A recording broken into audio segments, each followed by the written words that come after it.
अध्याय 1 आयुर्वेद का आरंभ और पौराणिक कथाएं। सोचिए, हजारों साल पहले जब न अस्पताल थे, न डॉक्टर, न मशीनें, इंसान बीमारियों से कैसे बचता था। कैसे एक बीमारियों से भरी दुनिया में लोग लंबे समय तक स्वस्थ रहते थे। इसका रहस्य है आयुर्वेद। आयुर्वेद केवल दवाइयों का विज्ञान नहीं, यह जीवन जीने की कला है। और इसकी कहानी शुरू होती है जब देवताओं ने इंसानों पर दया की और उन्हें दिया स्वास्थ्य का अमृत। 1.2 वेदों में स्वास्थ्य का उल्लेख। आयुर्वेद का इतिहास वेदों तक जाता है। ऋग्वेद और अथर्ववेद में स्वास्थ्य और औषधियों का उल्लेख मिलता है। ऋषिमुनि जंगलों में तपस्या किया करते थे। उनके लिए हर पेड़, हर जड़ी बूटी, मिट्टी और पानी का एक विज्ञान था। वेदों में 700 से अधिक औषधियों का वर्णन है। इन्हीं औषधियों से जन्म हुआ आयुर्वेद का। यह विज्ञान केवल रोग का इलाज नहीं करता, बल्कि जीवन को संतुलित और लंबा बनाता है। 1.3 समुद्र मंथन और धन्वंतरि देव। कहानी शुरू होती है समुद्र मंथन से। देवता और असुर मिलकर अमृत की खोज में समुद्र को मथ रहे थे। इस मंथन से निकले अनेक रत्न, विष, रत्न और अमृत। इन्हीं में से एक थे धन्वंतरि देव। धन्वंतरि देव के हाथ में था अमृत का कलश और औषधियों का अद्भुत ज्ञान। यहीं से मानव जाति को मिला रोगों से लड़ने का पहला शास्त्र। धन्वंतरि देव को ही माना जाता है आयुर्वेद के जनक। कथा का रोचक प्रसंग। धन्वंतरि ने अमृत और औषधियों का ज्ञान मानव को केवल इसलिए दिया कि इंसान प्राकृतिक तत्वों का सही उपयोग करके स्वस्थ रह सके। इस कथा में हमें यह संदेश मिलता है कि आयुर्वेद का मूल उद्देश्य मानव जीवन की रक्षा और लंबी आयु है। 1.4 ऋषिमुनियों का तप और प्रकृति से ज्ञान। ऋषिमुनि जंगलों में तपस्या करते, जड़ी बूटियां खोजते और उनका अध्ययन करते। उनके प्रयोग सीमित नहीं थे, बल्कि वे पूरी प्रकृति का अवलोकन करते थे। पानी के स्रोतों की गुणवत्ता, मिट्टी और पौधों की औषधीय शक्ति, मौसम और ऋतु का प्रभाव, आहार और जीवन शैली का प्रभाव।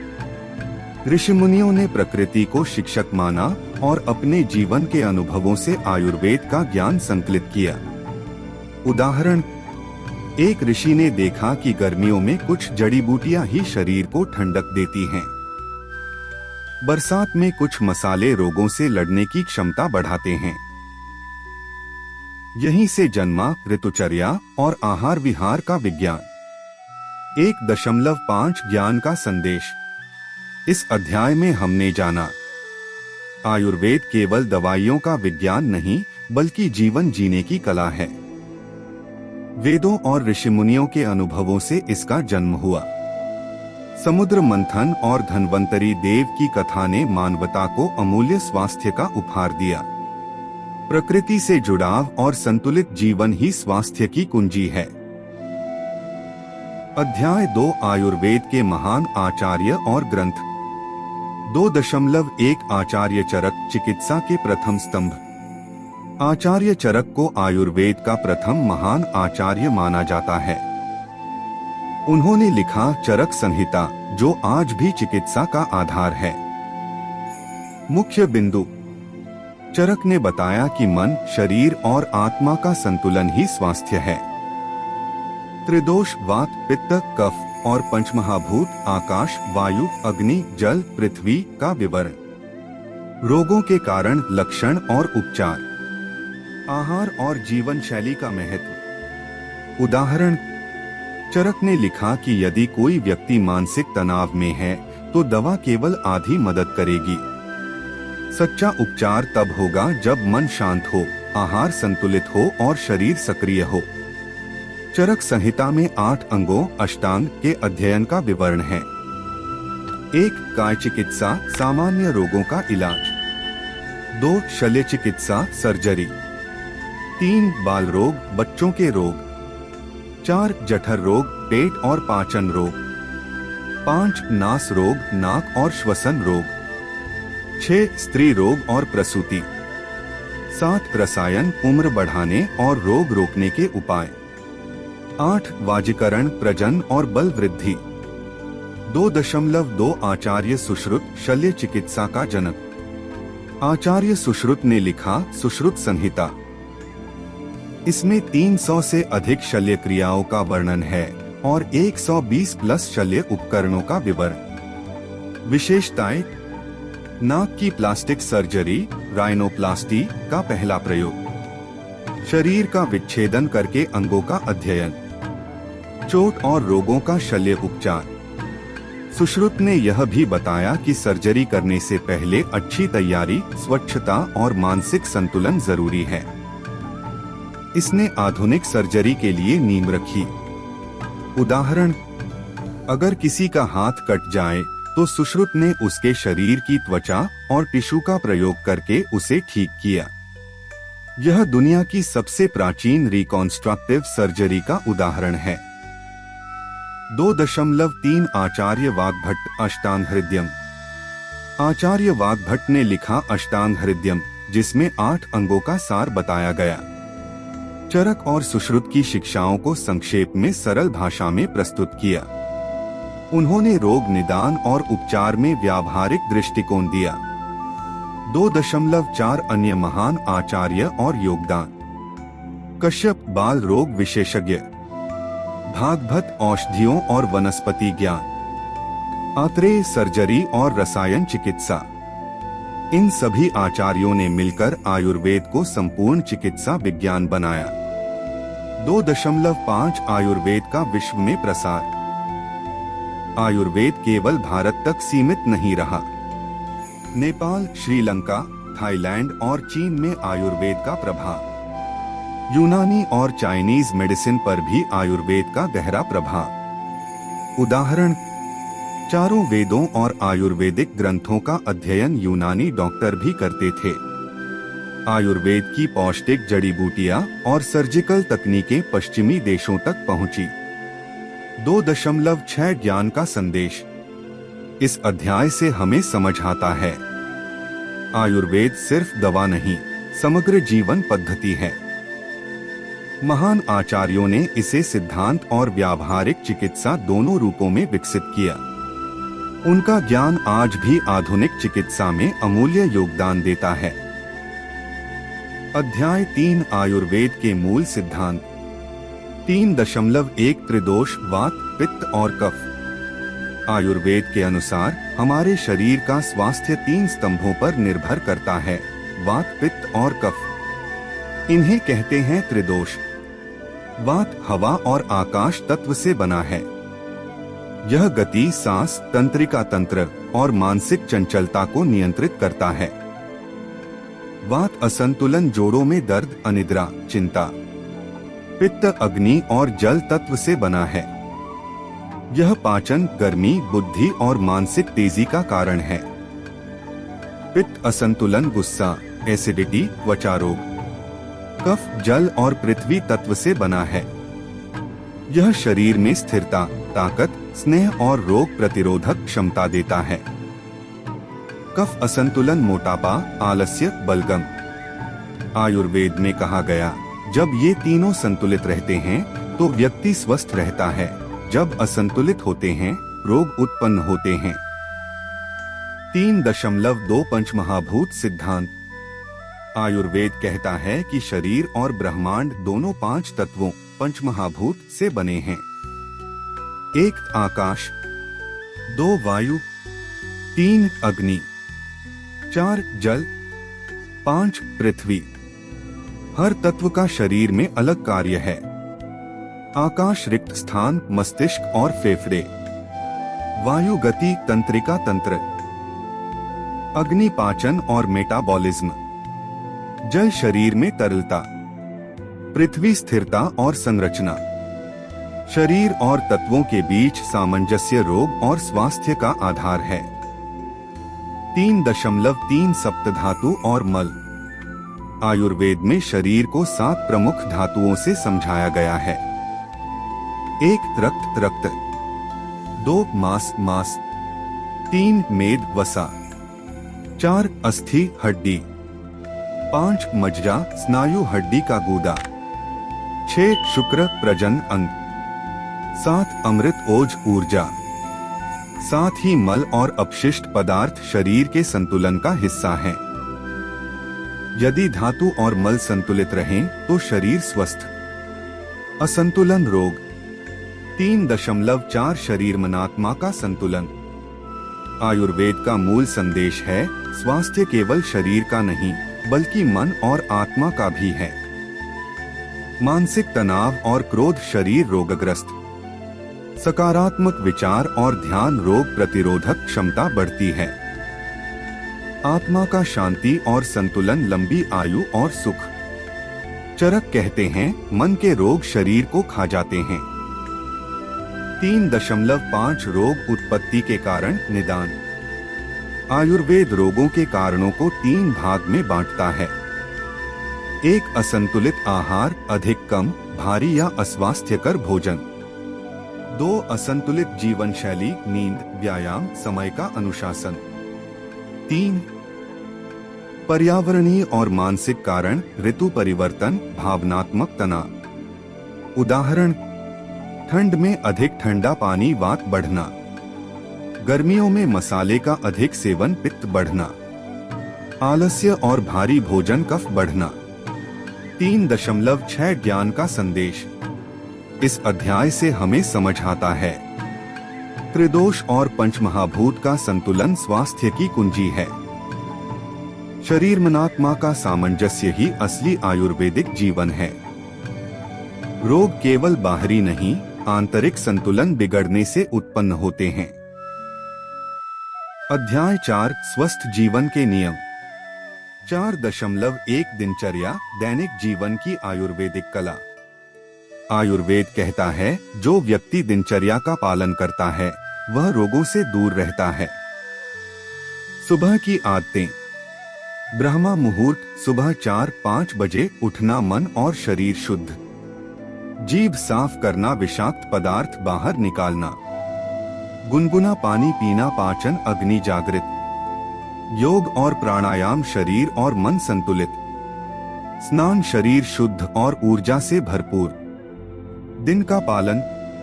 समय पर भोजन करना, ज्यादा भूख लगने पर ही खाना।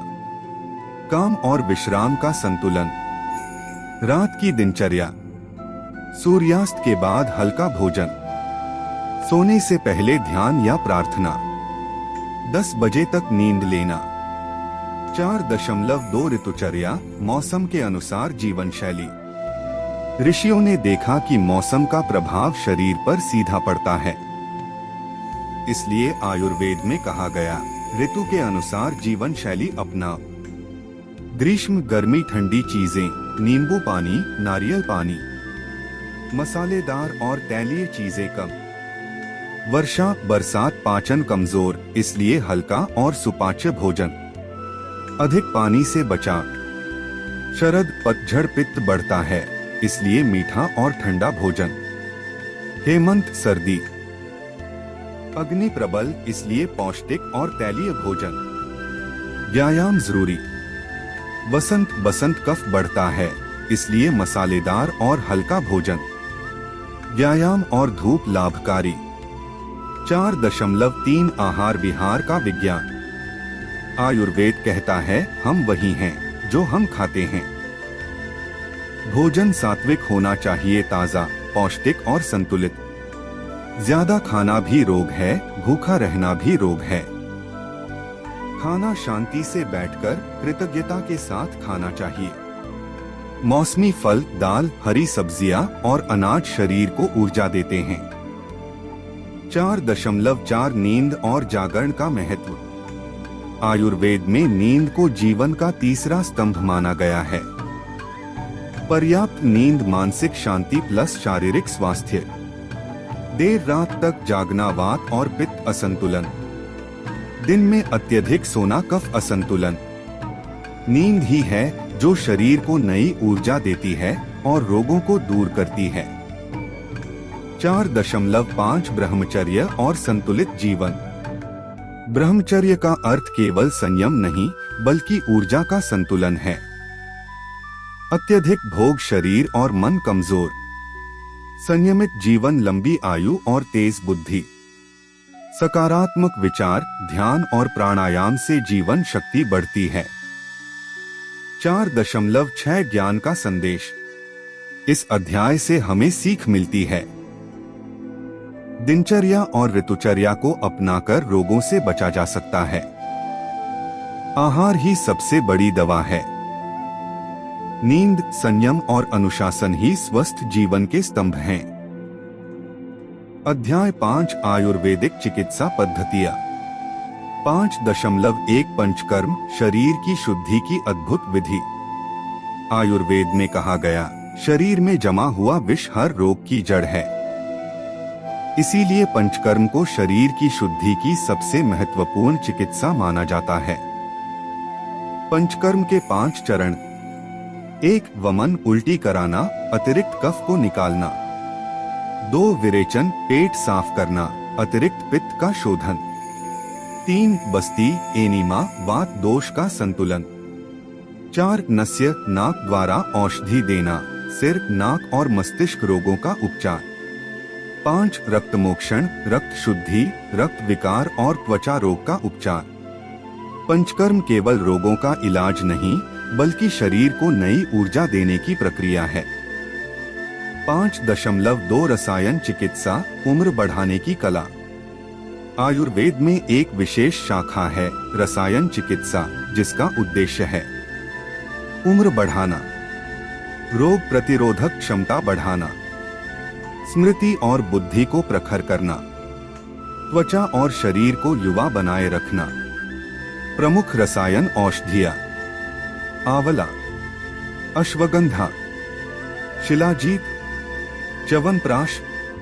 उदाहरण: च्यवन ऋषि ने अपनी वृद्धावस्था में च्यवनप्राश का सेवन किया और पुनः युवा बन गए। 5. 3 शल्य चिकित्सा, सुश्रुत की परंपरा। आचार्य सुश्रुत को शल्य चिकित्सा का जनक कहा जाता है। उन्होंने 300 से अधिक शल्य क्रियाओं का वर्णन किया। हड्डी जोड़ने की तकनीक, नाक की प्लास्टिक सर्जरी, मोतियाबिंद का ऑपरेशन, प्रसव और प्रसूति संबंधी शल्य। यह साबित करता है कि आयुर्वेद केवल जड़ी बूटियों तक सीमित नहीं बल्कि आधुनिक सर्जरी का भी जनक है। 5.4 प्रसूति एवं स्त्री रोग चिकित्सा। आयुर्वेद में स्त्रियों के स्वास्थ्य को बहुत महत्व दिया गया है। गर्भावस्था में आहार विहार का विशेष वर्णन, प्रसव के बाद मां और शिशु की देखभाल, स्त्री रोगों का निदान और उपचार, गर्भवती महिला के लिए आयुर्वेदिक नियम, हल्का और पौष्टिक आहार, योग और ध्यान, मन को प्रसन्न रखना, औषधीय घी और द्रव्यों का सेवन। 5.5 बाल रोग चिकित्सा, कौमारभृत्य। आयुर्वेद में बच्चों की चिकित्सा के लिए अलग शाखा है कौमारभृत्य। बच्चों की रोग प्रतिरोधक क्षमता बढ़ाने के लिए औषधियां, आंवला, घृत, शहद का महत्व, टीकाकरण जैसी पद्धतियों का वर्णन, मानसिक और शारीरिक विकास के उपाय। 5.6 ज्ञान का संदेश। इस अध्याय से हमें समझ आता है आयुर्वेदिक चिकित्सा पद्धतियां केवल रोग का इलाज नहीं करती बल्कि शरीर और मन को शुद्ध करती हैं। पंचकर्म शरीर की गहरी सफाई है। रसायन चिकित्सा दीर्घायु का रहस्य है। शल्य चिकित्सा स्त्री रोग और बाल रोग में भी आयुर्वेद अद्वितीय है। अध्याय 6 जड़ी बूटियां और घरेलू नुस्खे। 6.1 जड़ी बूटियों का महत्व। आयुर्वेद कहता है जहाँ रोग है वहीं उसकी औषधि भी है। यानी प्रकृति ने हर बीमारी का इलाज हमारी धरती पर बिखेर दिया है। हर पौधे की जड़, तना, पत्ता, फूल या बीज किसी न किसी रोग की दवा है। 6.2 प्रमुख औषधियां और उनके गुण। 1. तुलसी औषधियों की रानी। सर्दी, जुकाम, खांसी में रामबाण। रोग प्रतिरोधक क्षमता बढ़ाती है, मन को शांत करती है।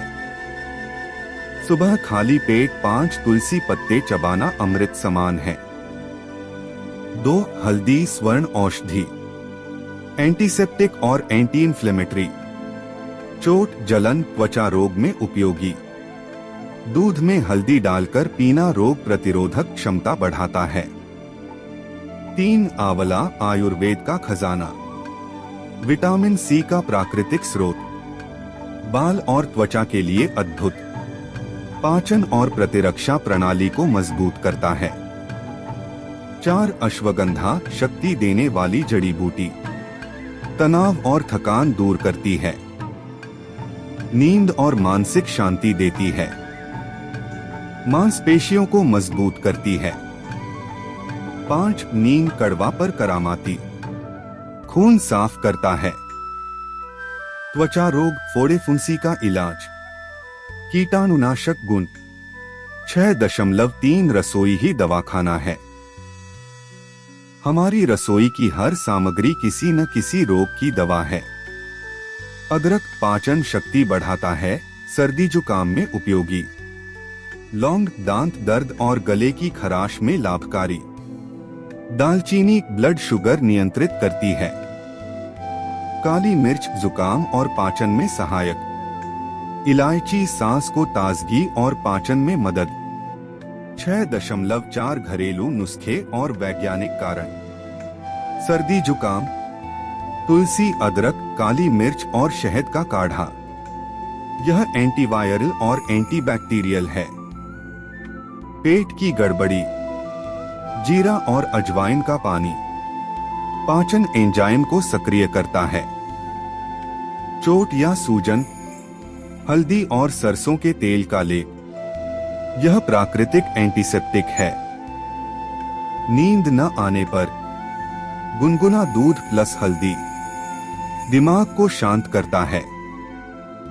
6.5 आयुर्वेदिक पेय और काढ़े, गिलोय का रस बुखार और रोग प्रतिरोधक क्षमता, आंवला जूस पाचन और प्रतिरक्षा, त्रिफला चूर्ण पेट की सफाई और डिटॉक्स, काढ़ा तुलसी अदरक दालचीनी लौंग सर्दी जुकाम से बचा। 6.6 ज्ञान का संदेश, हर घर की रसोई आयुर्वेदिक दवाखाना है। तुलसी हल्दी आंवला अश्वगंधा और नीम जैसी जड़ी बूटियां रोजमर्रा में चमत्कार कर सकती हैं। छोटे छोटे घरेलू नुस्खे हमें दवाइयों पर निर्भर होने से बचाते हैं। अध्याय 7 योग ध्यान और मानसिक स्वास्थ्य। 7.1 आयुर्वेद और योग का संबंध। आयुर्वेद और योग दोनों का जन्म एक ही संस्कृति भारतीय सनातन परंपरा से हुआ। आयुर्वेद शरीर को शुद्ध करता है और योग मन को संतुलित करता है।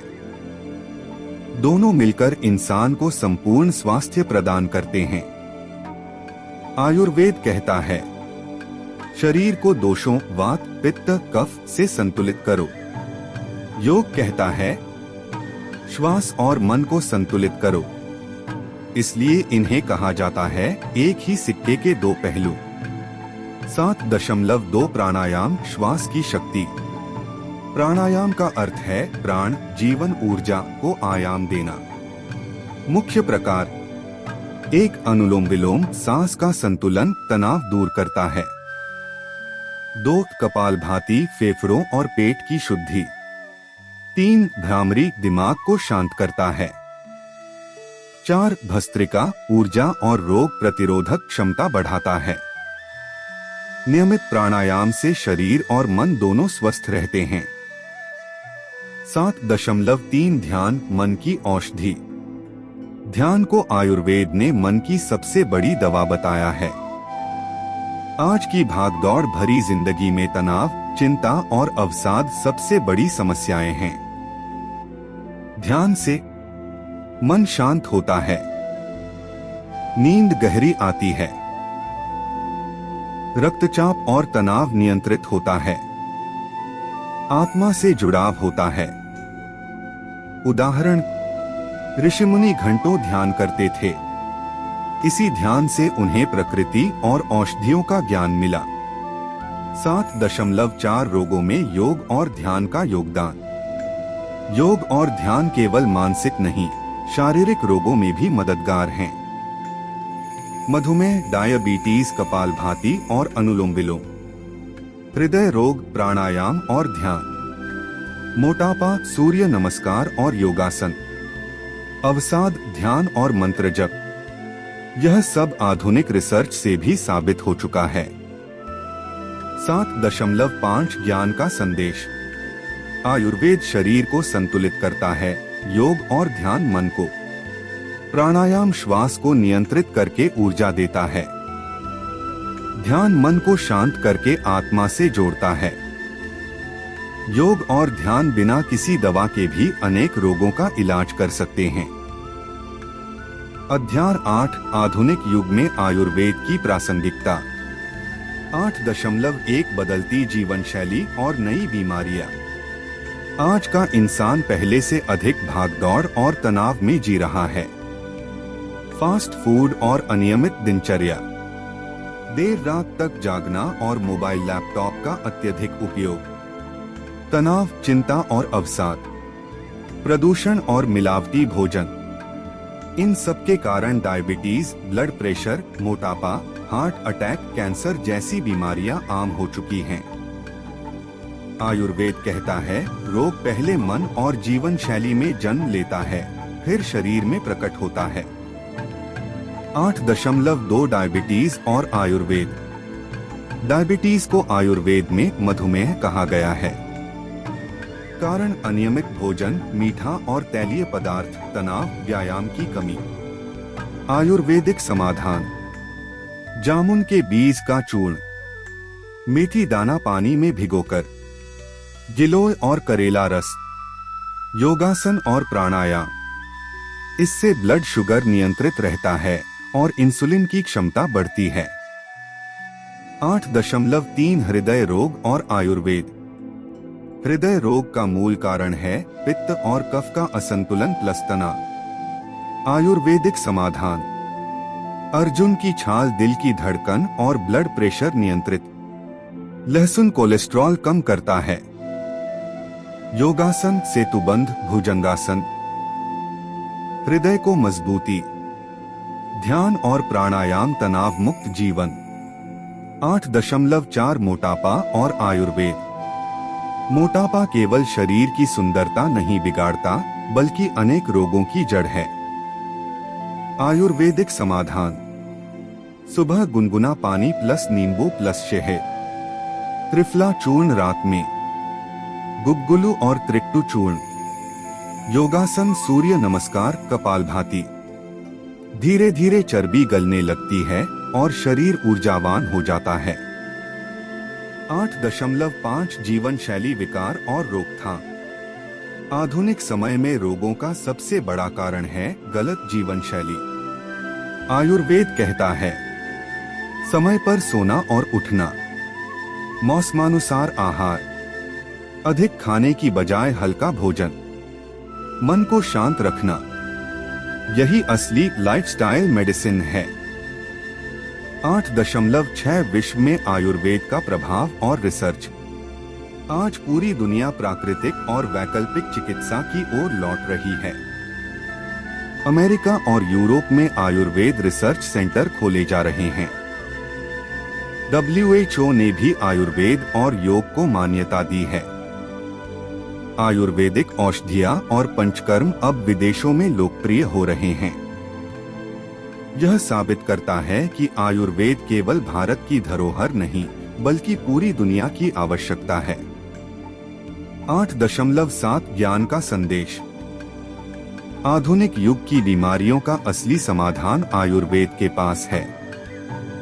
दवाइयाँ केवल रोग को दबाती हैं, लेकिन आयुर्वेद जड़ से मिटाता है। यदि हम आयुर्वेदिक दिनचर्या और आहार विहार अपनाएं, तो अधिकांश बीमारियां हो ही नहीं सकती। भविष्य का असली चिकित्सा विज्ञान आयुर्वेद और योग ही होगा।